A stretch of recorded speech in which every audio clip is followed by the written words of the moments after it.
เจ้าสบายดี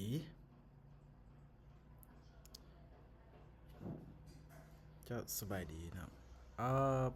อันนี้เนาะจะมาการแนะนำตัวสำหรับในการจัดการของหน้าเนาะก็คือด้านการเมนูแล้วกับตัวที่สิ่งที่เราที่แก้ไขเนาะเจ้าก็คือในหน้าเนาะอ่าก็จะมีเนาะเจ้าอ่าในส่วนนี้เนาะเดี๋ยวเรามาเดี๋ยวเข้าระบบก่อนเนาะแป๊บหนึ่งเจ้าเอ่อเมื่อเราเอ่อได้มีการละติเข้าเนาะก็คือการเพิ่มในการจัดการหน้าเว็บไซต์เนาะเรามาติดเข้าไซต์นี้หนึ่งครั้งเนาะเอ่อสมมติว่าเนาะเราอยากแก้ไขหน้า หน้านี้เนาะเดี๋ยวยกตัวอย่างว่าตัวที่ว่าอ่าคังความรู้เป็นบทความทั่วไปนะในการตัวที่การประกาศแล้วก็ตัวในนี้ก็จะเห็นรายการจะมีการศึกษาแล้วก็มีคำนิยายเนาะคำว่าและก็การศึกษาต่างๆเราสามารถแก้ไขได้หมดเลยนะและเราก็ยังสามารถที่จะมีการได้เฮ็ดเพิ่มเข้าอีกได้เจ้าเมื่อเวลาเฮา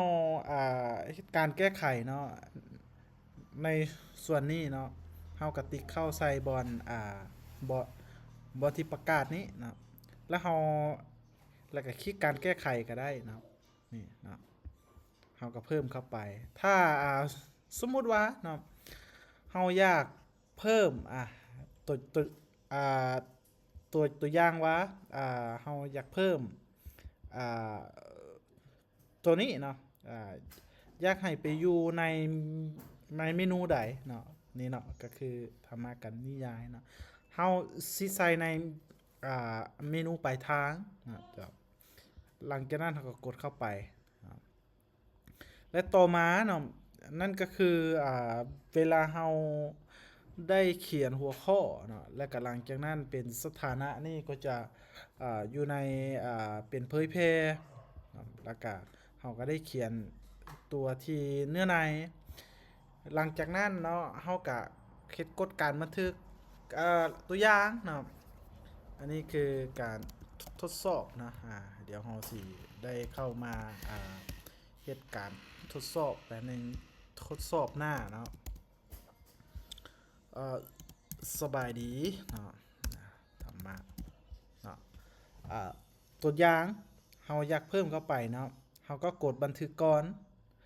หลังจากที่เฮาได้มีการบันทึกแล้วก็จะเห็นการแจ้งเตือนเนาะ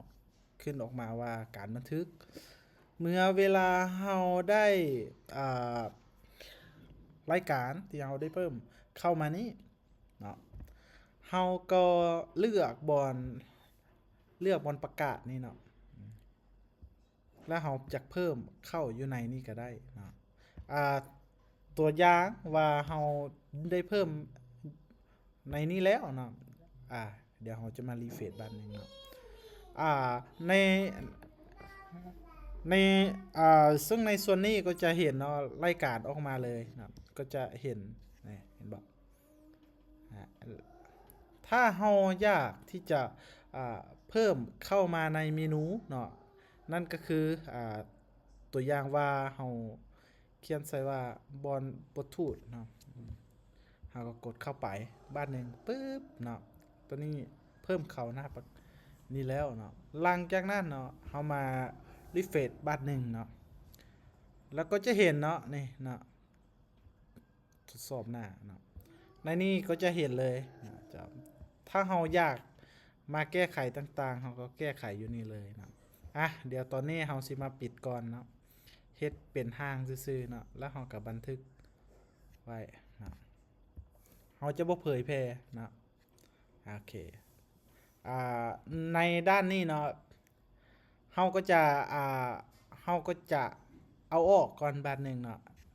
วิธีการเอาออกเนาะจากเมนูเนาะเฮาก็กดเข้ามาที่บอนแก้ไขนี้หลังจากนั้นเนาะเฮาก็จัดการบนนี้แหละเนาะ มันก็จะมีอยู่นี่เนาะสูตรมนต์นี่นะ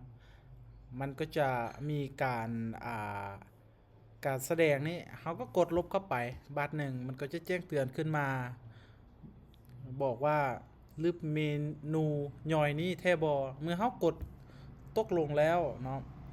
ในนี่ก็จะลบออกไปเลยสมมุติว่าเราอยากแก้ไขเนาะบอนหน้าอื่นๆเนาะที่อาจจะบ่แมนในนั่นเนาะก็คือในส่วนอื่นๆนะเนาะเราก็สามารถที่จะกดอยู่นี่เลยนะจัดการหน้าเว็บเนี่ยนะหลังจากนั้นเนาะเราก็จะมีอยู่บนนี่เนาะในการจัดการเนาะและก็จะมีส่วนเป็นวิดเจ็ตที่ว่าในการเพิ่มเนาะก็คือยกตัวอย่างว่าเป็นแผนภาพอีกอย่างต่างๆที่เราอยากเพิ่มเองหรือว่าการกำหนดอีกอย่างต่างๆเราก็สามารถที่จะแก้ไขได้เลยเจ้า หลังจากนั้นเราก็กดเป็นบันทึกเข้าแล้วก็จะสามารถที่จะการการที่ว่าเราได้อธิบายไปอย่างต่างๆแล้วเรากดบันทึกก็เลยในส่วนนี้เนาะก็ให้ปะอยู่คือเก่านะก็คือในส่วนนี้ก็สิเป็นส่วนของที่เราจะวางมุมเนาะนั่นก็คือเราสิให้มันอยู่บอนใดเนาะก็คือยกตัวอย่างว่าในครั้งธรรมานี่เราสิอยู่บอนอันนี้เนาะบ่หรือว่าเราสิอ่าเราจะเพิ่มเข้าอีกเป็นบทความอย่างต่างๆเนาะมันก็จะโชว์ในด้านนี้เนาะจะเป็นหน้าหลักหน้าอย่างต่างๆเนาะเมื่อเรากดแล้วเราก็กดบันทึกเขาเลยเนาะเจ้าหลังจากนั้นเราก็มารีเฟรชเอาเนาะเจ้าถือว่าในการสาธิตเนาะในการสอนที่สำหรับการรูปแบบในระยะสั้นๆถือว่าจบเท่านี้เจ้าขอบใจ